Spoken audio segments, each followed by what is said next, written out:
Hai, Assalamualaikum. Nama saya Nur Nadia Syafina binti Asmadi yang memegang nombor kad matrik KBJ 2108104109. Hai, Assalamualaikum warahmatullahi wabarakatuh. Saya Nur Ashfa Inas binti Muhammad Hafiz yang memegang nombor kad matrik KBJ 2108100831.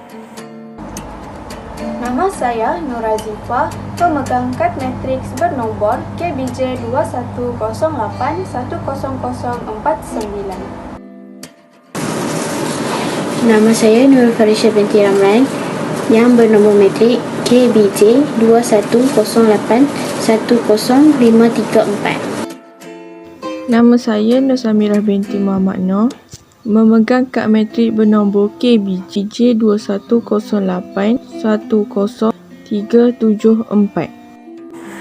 Pada hari ini, kami ingin membentangkan tentang tugasan kedua kami, iaitu tindakan ibu bapa dalam mengatasi masalah obesiti di kalangan kanak-kanak.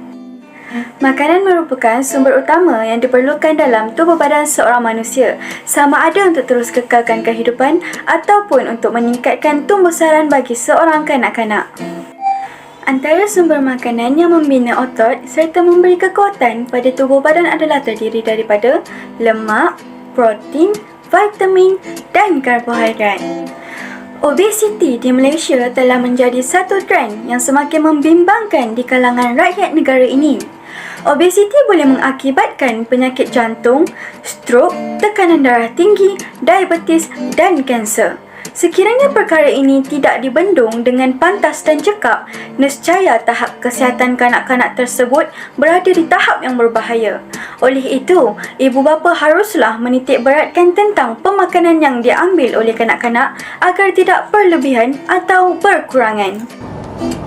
Saya akan membincangkan mengenai punca-punca berlakunya obesiti.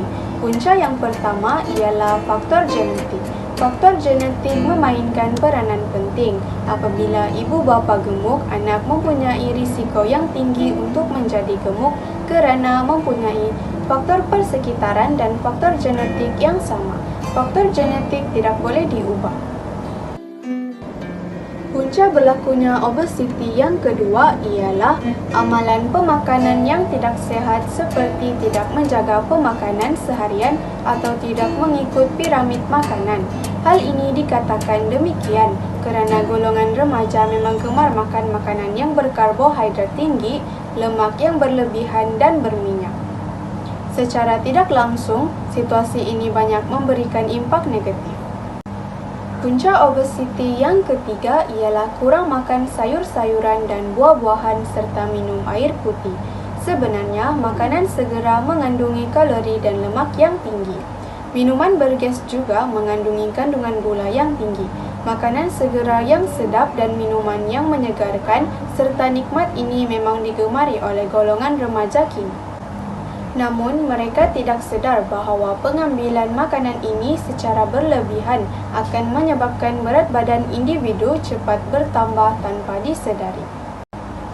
Lingkungan atau persekitaran individu itu sendiri juga merupakan salah satu punca obesiti dalam kalangan remaja. Hal ini dikatakan demikian kerana sesetengah ibu bapa menganggap bahawa obesiti bukanlah satu masalah yang besar kepada anak-anak, terutama kepada yang masih kecil. Bagi mereka, kanak-kanak yang berbadan montel dan berisi telah disukai ramai.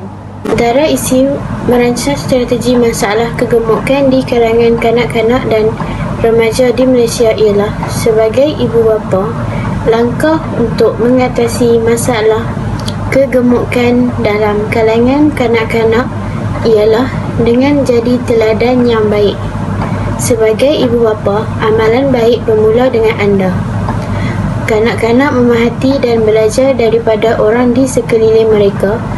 Anda harus peka tentang apa yang anda makan dan lakukan dan bagaimana ia mempengaruhi anak anda. Anda menentukan apa yang dibeli dan dimakan di dalam rumah dan pilihan anda membawa kesan ke atas anak anda. Selain itu, bergerak cergas seperti anak anda memerlukan sekurang-kurangnya 40 hingga 60 minit aktiviti fizikal berintensif sederhana dan tinggi setiap hari dengan melakukan beberapa sesi pendek berjumlah 1 jam. Kanak-kanak kecil boleh bermain bola atau kejar-kejar, manakala yang lebih besar boleh berbasikal atau main badminton. Aktiviti luar juga merupakan masa yang sesuai untuk merapatkan hubungan silaturahim. Jadi, ibu bapa tak perlu khawatir jika tidak mampu melakukan program-program senaman yang berat. Cukuplah dengan melakukan senaman ringkas seperti berjalan pantas, tetapi yang penting haruslah konsisten. Jangan biarkan mereka meluangkan lebih dari 2 jam di hadapan TV, permainan video, komputer atau telefon pintar. Di samping itu, ibu bapa harus mengelakkan memberi makanan yang diproses.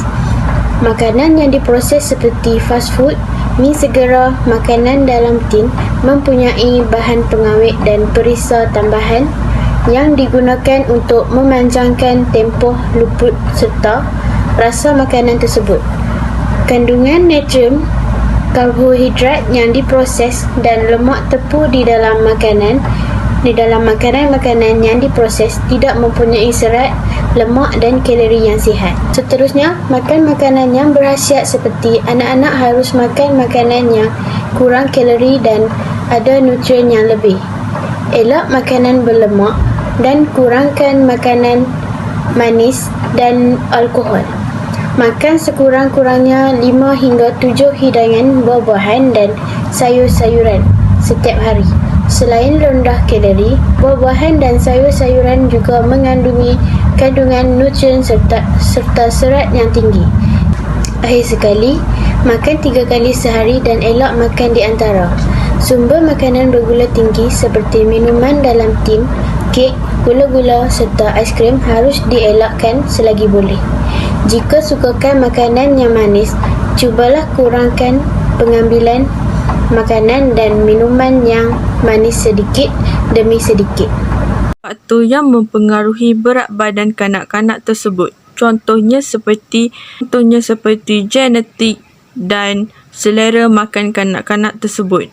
Berat badan anak adalah dinamik bagi setiap kanak-kanak serta seiring dengan perkembangan kanak-kanak tersebut. Yang perlu dirisaukan adalah ketinggian kanak-kanak tersebut tidak sesuai dengan berat badan kanak-kanak. Ini terjadi kemungkinan selera kanak-kanak tersebut berkurangan. Tetapi bukan mudah untuk memaksa kanak-kanak tersebut untuk makan kerana selera kanak-kanak penting untuk memastikan kanak-kanak itu makan dengan teratur dan mengikut nutrisi yang telah ditetapkan. Penjaga kanak-kanak itu perlu memastikan BMI kanak-kanak sesuai bagi memberi makanan kepada kanak-kanak tersebut. Hal ini perlu dibincangkan oleh doktor bagi memastikan sama ada betul ataupun tidak untuk nutrisi bagi kanak-kanak. Sebagai penjaga, pertama, kita mestilah memberi makanan yang konsisten bagi kanak-kanak tersebut dan mempunyai jadual untuk kanak-kanak bagi memastikan mereka makan dengan teratur.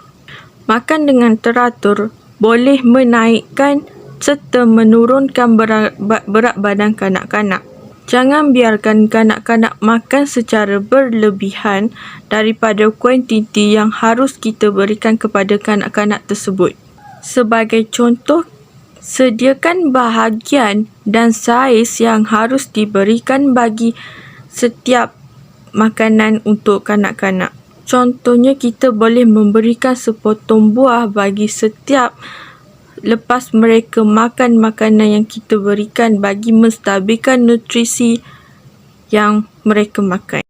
Kesimpulan daripada perbincangan di atas ialah terdapat pelbagai usaha yang boleh kita lakukan untuk mengatasi masalah obesiti dalam kalangan kanak-kanak. Masalah berat badan yang berlebihan sebenarnya bukanlah satu isu yang baru, malah ia juga bukanlah satu isu yang boleh dianggap remeh. Hal ini kerana golongan kanak-kanak yang mempunyai penyakit obesiti lebih berisiko untuk mempunyai masalah berkaitan kesihatan pada masa akan datang. Masalah ini seharusnya diberi perhatian kerana Golongan kanak-kanak merupakan nusa yang bakal memimpin negara kita pada masa akan datang. Justru itu, sebagai ibu bapa, kita seharusnya mengambil berat tentang status kesihatan anak-anak serta mempunyai kesedaran tentang kesihatan supaya dapat melahirkan generasi yang imun terhadap segala penyakit. Bab kata pepatah, mencegah lebih baik daripada merawat.